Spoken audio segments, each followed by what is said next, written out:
Shalom semuanya, saya Bambang Rizkyanto. Di channel ini kita belajar berapologetika. Video ini saya beri judul Menjawab Tuduhan Yesus Menikah, bagian kedua, Barbara Thiering, buku Jesus the Man. Daftar pembahasan, jadi sekarang kita masuk ke bagian kedua. Saya membahas tentang Barbara Thiering, bukunya berjudul Jesus the Man. 1 Romawi, argumen para polemikus, ini saya kutipkan dari dua sumber, yaitu dari Inner Life dan dari Mualaf Center Hagia Sophia. Kita ikuti dulu cuplikan dari Inner Life.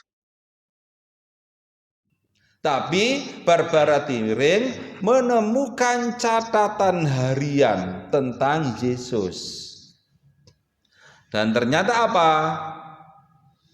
Pada hari Kamis sore, Nabi Isa atau Yesus meresmikan pernikahannya dengan Maria Magdalena. Kemudian kutipan kedua dari Mualaf Center Hagia Sophia, Ustadz Subandi Sukoco. Kaget. Barbara Thiering ini profesor ternyata ya. Dia berpijak pada Perjanjian Baru dan Gulungan Laut Mati. Profesor Dr. Barbara Thiering. Oke, itu tadi dua kutipan yang menyatakan bahwa Barbara Thiering adalah sumber yang mereka gunakan. 2 Romawi, pakar yang serius menolak tulisan Barbara Thiering. Yang pertama, saya kutipkan dari Dr. C.B. Forbes dari Sydney. Oke, jadi Dr. C.B. Forbes dari Department of Ancient History Macquarie University di Sydney. Ini dia melakukan review terhadap tulisan dari Barbara Thiering. Bukunya, tulisannya berjudul A Review of the Riddle of the Dead Sea Scroll and Jesus the Man. Di sini dia mengkritisi metode yang digunakan oleh Dr. Barbara Thiering. Berikut kutipannya. Terjemahan yang saya lakukan di sini bersifat fleksibel, jadi bukan terjemahan literal, tujuannya hanyalah untuk mempermudah pemahamannya. Argumen bergulir begitu saja dengan hampir tidak ada referensi yang disampaikan. Referensi yang secara konsensus diterima secara bulat oleh Yahudi, Kristen, dan ateis bahwa buku ini adalah fantasi, bukan sejarah. Saya ulangi ya, bahwa buku ini adalah fantasi, bukan sejarah. Hanya dengan mengulangi klaimnya tanpa mengakui kritik dari rekan-rekan ilmiahnya, Dr. Thiering kurang jujur dengan pembacanya. Itu yang pertama. Yang kedua, saya kutipkan dari N.T. Wright, Senior Research Fellow dari University of Oxford. Dia menulis buku Who Was Jesus? Ini saya kutipkan dari halaman 23. Berikut kutipannya. Adalah aman untuk mengatakan bahwa tidak ada pakar serius yang memberikan kepercayaan dalam bentuk apapun terhadap teorinya yang rumit dan penuh fantasi. Hasilnya sepenuhnya negatif. Satu-satunya pakar yang membahas teori Thiering dengan serius hanyalah Thiering sendiri. Keseluruhannya mungkin adalah penjelasan bersifat hoax. Ya, ini memang kalimatnya agak keras ya. Jadi keseluruhan buku Thiering ini mungkin adalah penjelasan yang bersifat hoax. Nah, ketiga, Stephen Evans, dia adalah University Professor of Philosophy and Humanities at Baylor University. Bukunya berjudul The Historical Christ and the Jesus of Faith. Ini dari halaman 40, catatan kakinya, atau untuk mengutip sebuah tulisan yang jelas-jelas dibatasi dalam fantasi. Buku Barbara Thiering, Jesus the Man, A New Interpretation from the Dead Sea Scroll. Keempat, ini dari Louis Proctor, University of Witwatersrand. Buku ini hampir tidak layak ya, tidak layak untuk dianggap serius. Kontras dengan fantasi buku Tiering ini, maka cerita-cerita apokripa tentang Yesus yang ditemukan dalam tulisan gnostik dan non-kanonik lainnya akan seolah-olah menjadi cerita serius. Tentang bukti pada buku ini akan tampak sama saja dengan menunjuk Ayatollah Iran ke Institut Alkitab Kepausan. Jadi di sini jelas ya, Louis Proctor menyatakan ini hampir tidak layak untuk dianggap serius dan ini adalah fantasi. Jadi sama ini dengan Stephen Evans. Kemudian yang kelima dari Yakobus J.A. Naude dari Departemen Near Eastern Studies, University of the Orange Free State, Afrika Selatan. Ini tulisannya. Barbara Thiering's Interpretation of Jesus' Life. Langsung saya ambilkan dari concluding perspektifnya, jadi ini semacam kesimpulan ya. Namun pekerjaannya yang lemah harus didirikan di atas tumpukan kemungkinan. Tidak satupun dari praanggapannya atau hipotesanya yang didasarkan atas bukti yang objektif. Struktur buku yang bobrok, hancur, dan gamang. Ini komentar yang sangat pedas ya. Jadi praanggapan atau hipotesanya itu tidak didasarkan atas bukti yang objektif. Semuanya ini didirikan di atas kemungkinan-kemungkinan dan buku ini, struktur buku ini adalah bobrok, hancur, dan gamang. Jadi itu tadi saya sudah kutipkan 5 pandangan dari pakar yang jelas-jelas menyatakan bahwa buku Tiering ini adalah fiksi, bukan sejarah, kemudian didasarkan pada fantasi, kemudian juga ini tidak layak untuk dianggap serius, kemudian ini didirikan di atas tumpukan kemungkinan, tidak ada anggapan atau praanggapan atau hipotesanya yang objektif, dan juga buku ini strukturnya bobrok, hancur, dan gamang. Jadi jelas ini adalah buku yang harusnya ditolak oleh siapapun yang membacanya. 3 Romawi, buku Jesus the Man. Yang pertama, siapakah Barbara Thiering ya? Ini adalah bukunya Barbara Thiering, Jesus the Man ya, terbit tahun 1992. Barbara Thiering sendiri lahir 15 November 1930, meninggal 16 November 2015. Dia adalah seorang sejarawan Australia, seorang teolog, dan seorang ahli tafsir Alkitab yang spesialisasinya adalah dalam bidang eh, sejarah gereja Kristen perdana. Dia menuliskan buku Jesus the Man tahun 1992. Sekarang kita akan masuk ke dalam fantasi Barbara Thiering. Yang pertama, dia menyatakan Yusuf adalah Roh Kudus. Yusuf dan Maria, mereka melakukan hubungan terlarang yang mengakibatkan Maria hamil di luar nikah. Jadi Yesus adalah anak tidak sah. Ini saya kutipkan dari halaman 45 dan 46 ya. Namun masa pertunangan sangatlah lama, nafsu menjadi sangat kuat dan akibatnya seorang anak dikandung. Kemudian bisa disebutkan dengan permainan kata-kata bahwa seorang perawan telah mengandung.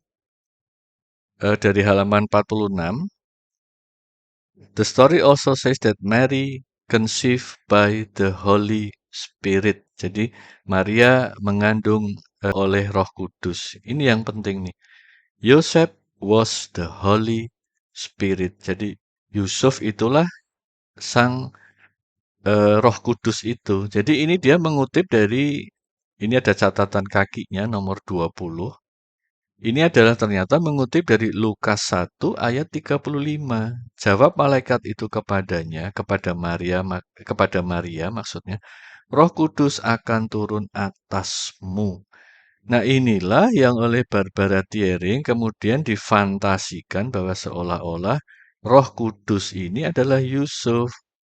Jadi fantasi Barbara Thiering itu pada saat dia membaca Lukas 1 ayat 35 ini adalah Jawab malaikat itu kepadanya, Yusuf akan turun atasmu. Atau secara lebih gamblangnya, fantasi Barbara Thiering adalah Yusuf akan bersetubuh denganmu. Jadi ini adalah fantasi yang luar biasa dari Barbara Thiering. Yang kedua, Yesus dan Maria Magdalena itu menikah 2 kali di awal pelayanan Yesus dan beberapa hari menjelang penyaliban saat Maria Magdalena sudah hamil 3 bulan. Ini ya, dari halaman 88, pernikahan pertama diinfokan oleh Lukas, itu terjadi pada September 30 Masehi. Yesus berusia 36,5 tahun. Tanggal upacara pernikahan keduanya adalah Maret 33 Masehi sebelum penyaliban. Maria telah mulai hamil di bulan Desember 32 Masehi. Saat itu, maksudnya saat itu adalah di bulan Maret 33 Masehi ini, Maria Magdalena telah hamil 3 bulan. Nah, dari mana Barbara Thiering menyimpulkan bahwa pernikahan pertama itu diinfokan oleh Lukas? Ini ternyata dia mengambil dari Lukas 7 ayat 36 hingga 50. Ini adalah kisah kaki Yesus dibasuh dengan minyak, padahal sebetulnya ini bukan kisah pernikahan ya. Jadi kalau kita lihat Lukas 7 ayat 36-nya, ini tidak mungkin ini peristiwa pernikahan karena di sini seorang Farisi mengundang Yesus untuk datang makan di rumahnya. Ketika Yesus disalibkan bersama dengan Simon Magnus dan Yudas dari halaman 114, Yesus tidak berada di salib yang di tengah melainkan di sisi barat. Subjek yang dihukum adalah Simon yang diletakkan di tengah, Yudas di sisi timur, dan Yesus dalam posisi sebagai raja orang Yahudi ada di sisi barat. Ini sebetulnya juga sudah bertentangan dengan keyakinan Islam bahwa Nabi Isa tidak disalibkan, melainkan adalah orang yang diserupakan ya, yang disalibkan. Kemudian nomor 4, saat di kayu salib, sesuai skenario Yesus diberi racun ular agar segera pingsan, diturunkan, dimasukkan dalam kubur, sembuh, keluar dari kubur, terus bersama pengikutnya hingga 64 Masehi. Ini dari halaman 115 dan 116. Pada jam 3 sore Yesus berseru, Allahku, Allahku, mengapa engkau meninggalkan aku? Sore hari sebelumnya, dalam pembicaraan dengan Yonatan, akan memberikan cangkir berisi anggur dan lainnya. Anggur telah dicampur dengan racun. Itu adalah racun ular yang butuh beberapa jam untuk bereaksi. Namun, efek awalnya membuat Yesus pingsan. Yesus tidak mati di kayu salib. Yesus sembuh dari efek racun. Dibantu oleh teman-temannya keluar dari kuburan dan tinggal bersama mereka hingga Yesus mencapai Roma di tahun 64 Masehi. Kemudian nomor 5, Maria Magdalena melahirkan 3 anak bagi Yesus. Putri tertua menikah dengan Rasul Paulus. Ini kan sebetulnya humor ya. Nah, ini saya kutipkan dari halaman 394. Dia, maksudnya Maria Magdalena, melahirkan anak perempuan Tamar, lahir di bulan September 33 Masehi, seorang anak laki-laki. Yesus Justus lahir Juni 37 Masehi dan anak laki-laki kedua di bulan Maret 44 Masehi. Dari halaman 151, eh, bulan September 53 Masehi saat pernikahan Paulus. Paulus menikahi anak perempuan Yesus bernama Tamar saat perawan sebelum pernikahannya bernama Fibi setelah menikah. Jadi kalau Anda ingat ya, sumber yang dikutip oleh Natalia Iriani yang saya tampilkan di video bagian pertama, di situ oleh Dylan Stephen disebutkan namanya adalah Phoebe. Jadi sebetulnya ini ya mengekor begitu aja dari apa yang ditulis oleh Barbara Thiering. Dan ini juga tidak ada sumber kutipan sama sekali. Kemudian ini yang penting sekali ya untuk kita ketahui, bagaimana Barbara Thiering menyimpulkan Yesus memiliki anak bernama Tamar. Saya kutipkan dari halaman 151, ya. Damaris adalah sama dengan Tamar. Dan nama ini adalah nama anak Raja Daud di Perjanjian Lama. Yesus adalah Daud, sang raja yang sekarang. Dan putrinya telah lahir di bulan September 33 Masehi. Putri Yesus dinamakan Tamar, menjadi Fibi di kemudian hari. Jadi argumen dari Barbara Thiering adalah Yesus itu adalah sama dengan Daud di masa sekarang adalah sang raja. Jadi putri dari Yesus itu sama dengan putri dari Daud. Nah, putri dari Daud itu bernama Tamar. Jadi nama dari putri Yesus itu juga harus Tamar. Jadi kita bisa lihat ini dari kisah para Rasul 17:34 dan 2 Samuel 13:1. Nah, kita lihat nih di 2 Samuel 13:1, sesudah itu terjadilah yang berikut. Absalom bin Daud mempunyai seorang adik perempuan yang cantik namanya Tamar.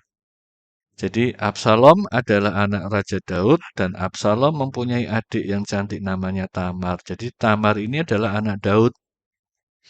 Jadi karena Raja Daud memiliki anak bernama Tamar sementara Yesus itu adalah Raja Daud di zaman sekarang. Sekarang ini maksudnya adalah di masa Yesus hidup ya.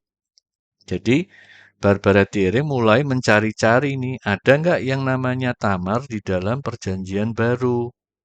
Dia menemukan di dalam Kisah Para Rasul 17:34. Ini Kisah Para Rasul 17:34.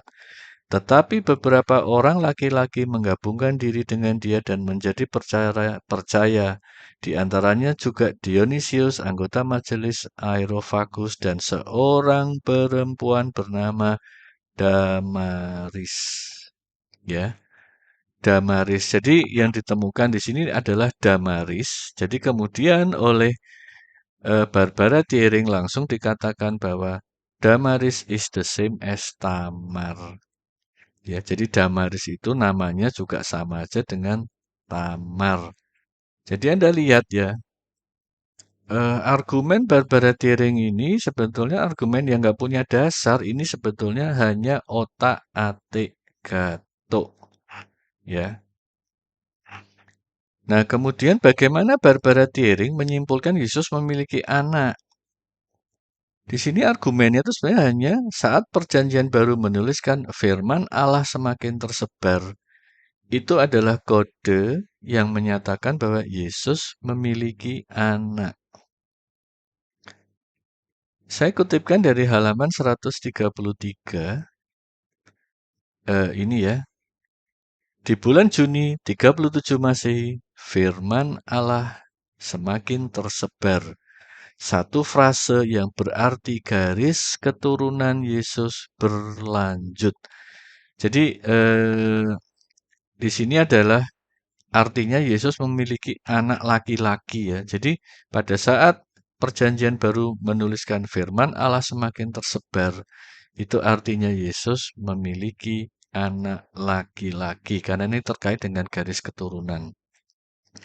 Nah, di dalam notes to pages 125-131 dari halaman 425 di sini disebutkan Yesus Justus of Kolose 4:11 is the son of Jesus. Jadi Kolose 4:11 ini adalah dan dari Yesus yang dinamai Justus. Jadi Justus ini kemudian dikatakan ini adalah anak dari Yesus. Nah, apa itu Kisah Para Rasul 6 ayat 7? Nah, ini jelas nih. Kisah Para Rasul 6 ayat 7. Dengan demikian firman Allah semakin tersebar. Jadi inilah yang kemudian dibaca oleh Barbara Thiering. Ini sebetulnya adalah kode. Kode bahwa Yesus dan Maria itu memiliki anak laki-laki. Jadi menurut Barbara Thiering, ayat ini ya seharusnya dibaca. Dan pada saat ini Maria Magdalena melahirkan anak laki-laki bagi Yesus. Dan bilangan murid Yesus di Yerusalem kian meningkat dan ramai imam menjadi orang beriman. Jadi kalau mengikuti pola pikir dari Barbara Thiering ya, bahwa ini keturunan Yesus berlanjut, maka ayat ini itu menjadi ayat yang nggak masuk akal. Kemudian terkait dengan anak laki-laki kedua, ya, dari halaman 141, anak kedua dilahirkan bulan Maret 44 Masehi saat sekali lagi firman Allah semakin tersebar.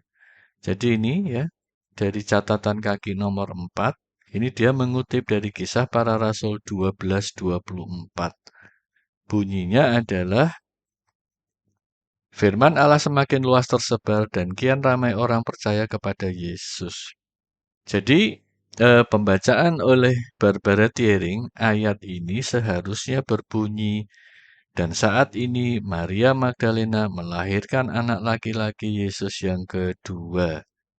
Dan kian ramai orang percaya kepada Yesus. Jadi lagi-lagi ini tidak lebih dari otak-atik gatuk. Nah, inilah kenapa tadi dikatakan bahwa buku ini strukturnya bobrok.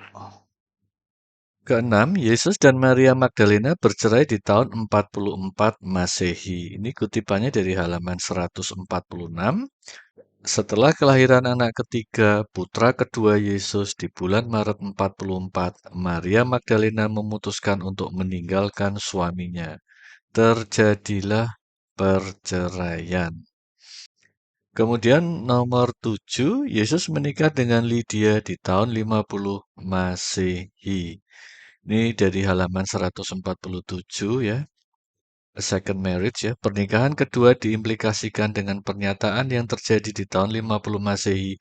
Tuhan membuka hati dari Lydia, seorang wanita yang muncul di Filipi. Pernikahan Yesus dengan Lydia terjadi di bulan Maret tahun 50.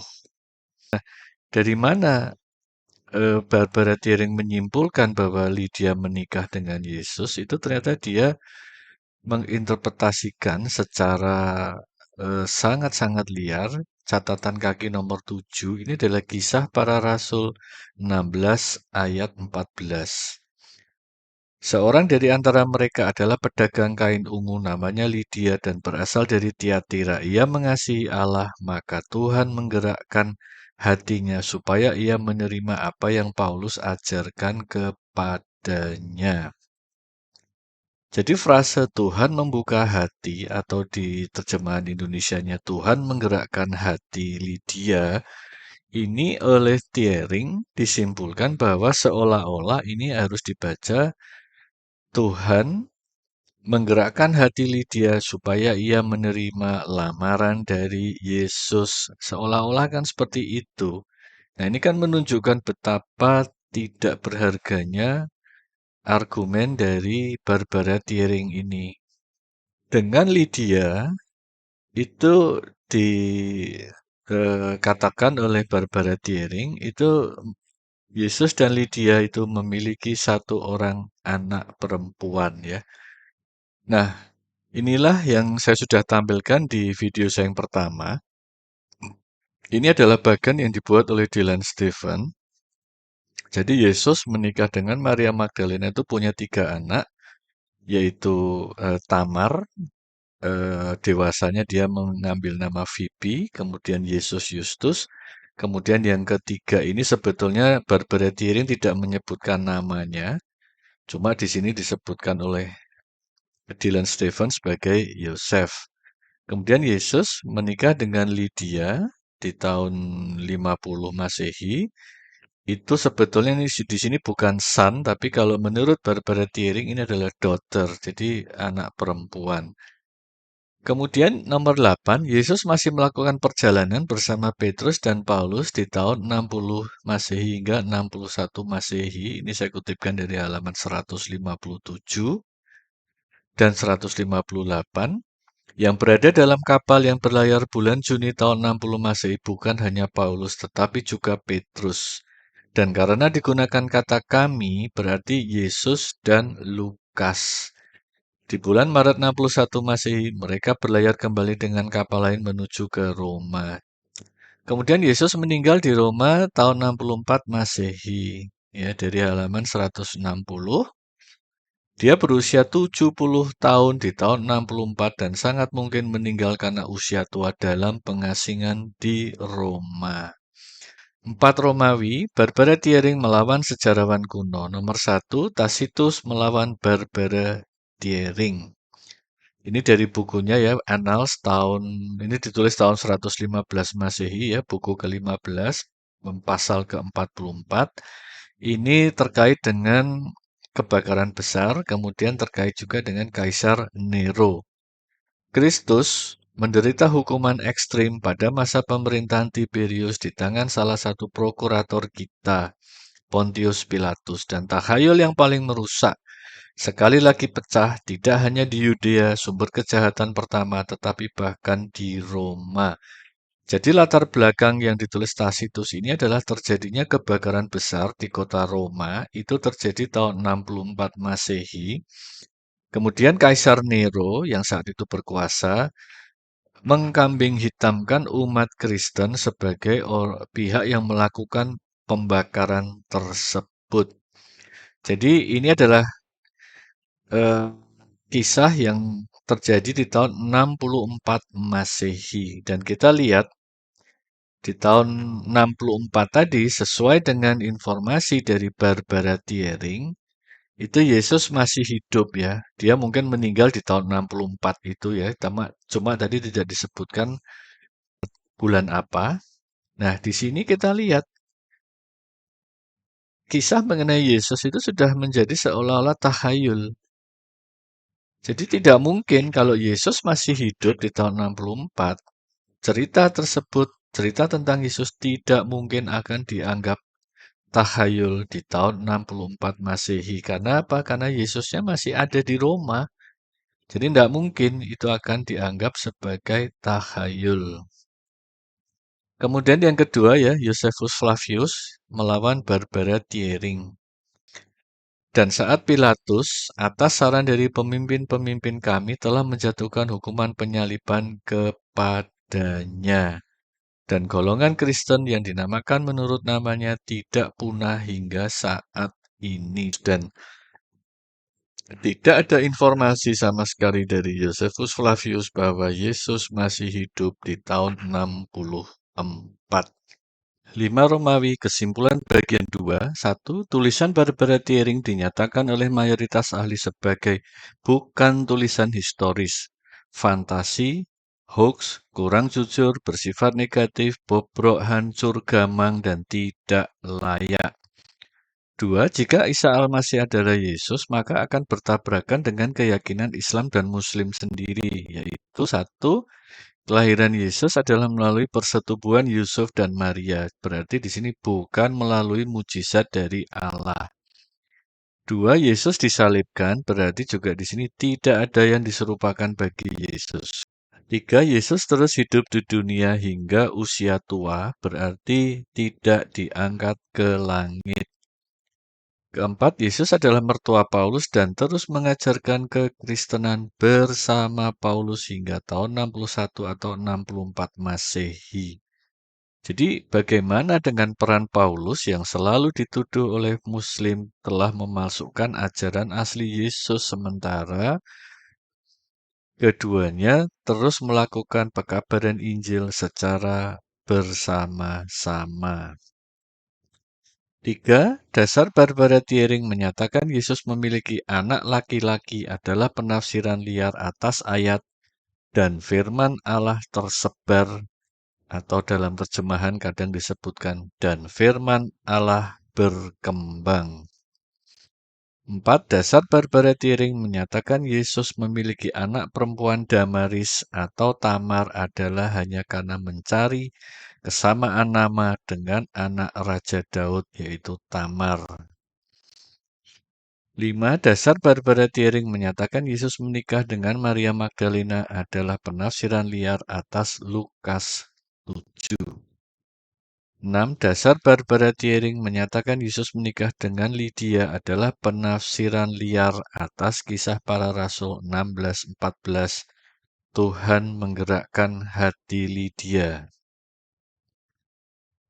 7. Teori Yesus meninggal tahun 64 Masehi itu jelas bertabrakan dengan catatan sejarah sekuler.